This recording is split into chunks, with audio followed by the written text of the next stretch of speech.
Hi అండి, అందరూ ఎలా ఉన్నారు? Welcome back to the Kerala series. So మేము కేరళ వెళ్ళే డే రోజు మార్నింగ్ వచ్చాను.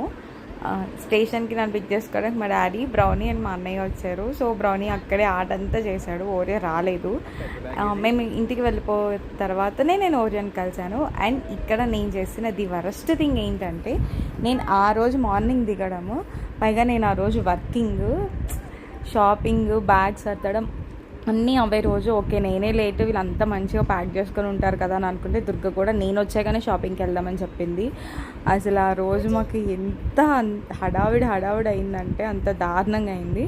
ఇంకా మేము స్టార్ట్ అయ్యే ముందు మా మమ్మీ బ్రౌనీని, మా డాడీ ఓరియోకి ప్యాంపరింగ్ చేసి బాగా చెప్తున్నారు.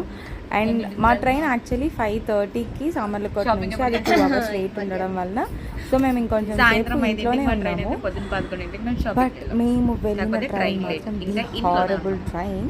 మీరే వినండి మా మాట. జంతువులు కూడా రాకూడదు. మా పరిస్థితి ఎంత ఘోరంగా ఉందంటే, తీసి పెడతానండి, తీసి పెట్టినా ఏముండదు. మా పరిస్థితి ట్రిప్కి వెళ్తున్నాం మనము, ఉత్సాహం నాకు అన్నిటికన్నా ఇంకొక 24 hours ఇక్కడే ఉంటాను.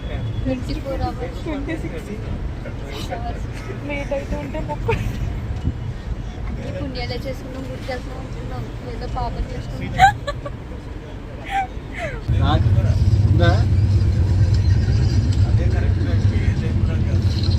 పర్లేదు, మొక్కలు బాగానే.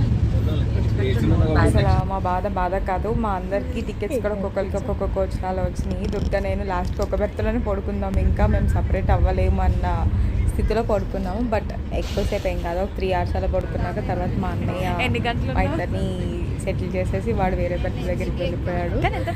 మేము దిగడానికి ఒక 2-3 hours ముందు ఖాళీ అయింది మేము ఉన్న కోచ్ అంతా. సో మేము ఐప్యాడ్ తీసుకెళ్ళాము, అందులోనే మేము రాజాసాబ్ మూవీ వేసాము, సర్వనమ్మాయ మూవీస్ వేసుకొని కొంచెం సేపు చూసాము. అండ్ ఆ రోజు మేము డిన్నర్ కూడా ఎంత భయంకరంగా తిన్నామో చూడండి. దుర్గ కూడా పైన, అప్పటికి మేము ఎక్కేటప్పటికే 9:30 అయిపోయింది. ఆల్మోస్ట్ అందరూ పడుకొని పోతే అక్కడ ఏదో కూర్చొని తిన్నాము. సీరియస్, ఇది హారబుల్ జర్నీ ఎవర్ మాకు అది. అమ్మో, అసలు నాకు తలుచుకుంటుంటే ఇప్పటికీ కూడా మాకు భయం వేస్తుంది. బట్ అట్ లాస్ట్కి మేము అరౌండ్ నైట్ 9:30కో 10కో దిగాము తిరువనమలై. మేము దిగేదాన్ని అక్కడికి వెళ్ళి చెక్ చేసుకోవాలని అనుకున్నాము. మేము దిగిన తర్వాత ఒక క్యాబ్ డ్రైవర్ని పట్టుకొని ది రాయల్ హెరిటేజ్ అనే ఒక హోటల్లో మేము దిగాము. ఎంత వింటేజ్ వైబ్స్ ఉన్నాయంటే